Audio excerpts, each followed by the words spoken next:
Hey everybody, what's up and welcome back to the channel. And today we're going to talk about checking the zero on your rifle, or zeroing your rifle for that matter.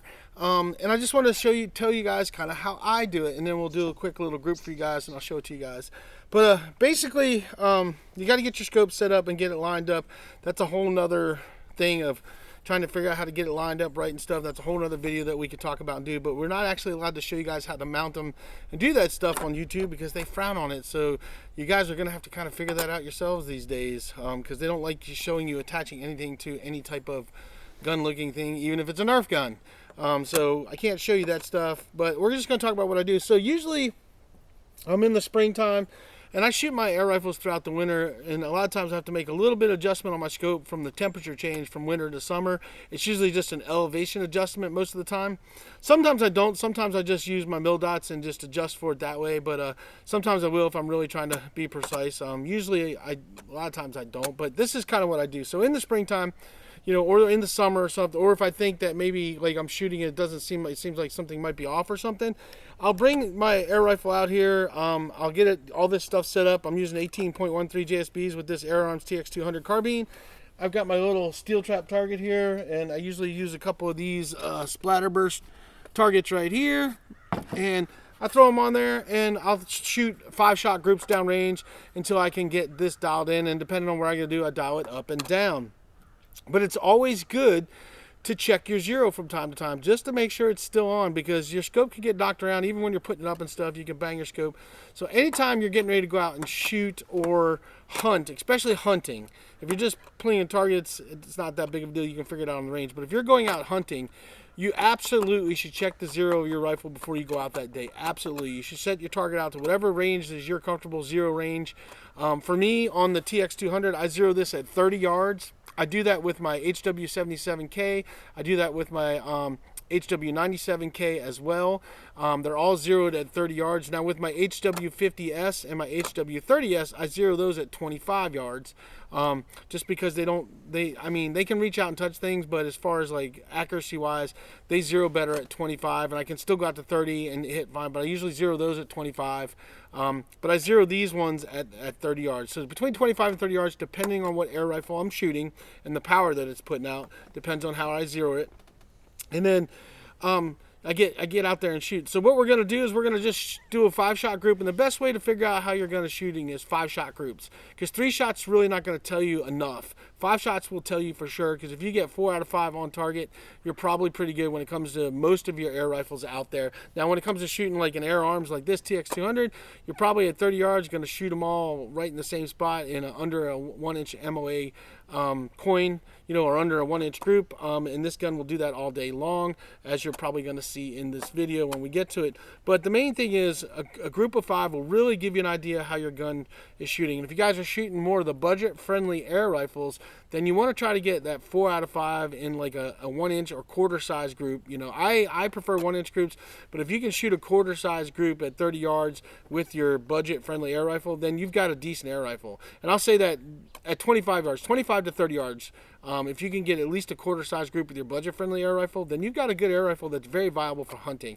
Me, I like 1-inch groups, you know, and you might get one little flyer, but if you can get that 1-inch group, you can get 4 out of 5 in that 1-inch group, and then you get one that's just outside of it. That's still a good budget air rifle. Now when you get to the higher end ones, you want them all to be in there. You know, that's just how it is. And there's guys that can shoot 1-inch groups at 50 and 60 yards with these things. They're really good at it. I'm not quite that good at it. I'm working on it. I do really good out to like 40 yards. I can shoot pretty good groups. I am able to hit 4-inch targets at 60 yards all day long, with most of my Virox in this AirArms for sure. But it's basically the standard for a good solid air rifle is if you can shoot a good solid 1-inch group at 30 yards, you've got a good air rifle that's very viable for hunting. And if you're shooting a good 1-inch group at 30 yards, you can probably step it out a little bit to 40 yards, and you'll probably get like a quarter size group at that range. So that's just the basics of understanding it. So that's enough of me rambling. Let's do the 5-shot group and let's wrap this up. All right. Zeroing, checking my zero at 30 yards with my AirArms TX200 18.13 JSB pellets.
go check that out.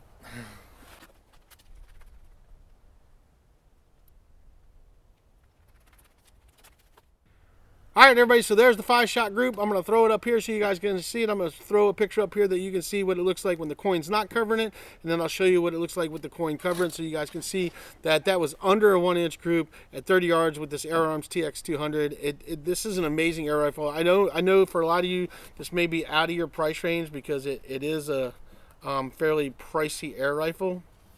It's like something on my stock.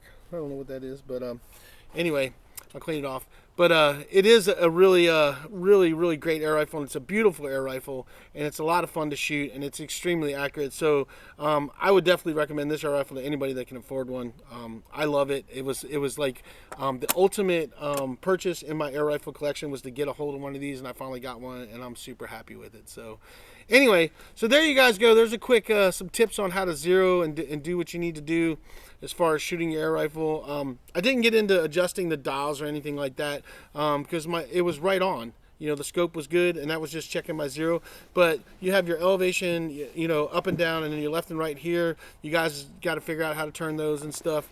But this is just a quick checking my zero, making sure my gun's zeroed, which is something you should always do when you're going out and shooting. Just check your zero first before you start shooting or hunting. It's very important to make sure that your gun is dialed in because scopes can get knocked off, and you want to make sure your scope is on once you get there, especially when you're hunting. So that's all I got for you guys. That was just a quick little video I wanted to do for you guys, and we'll see you guys on the next one.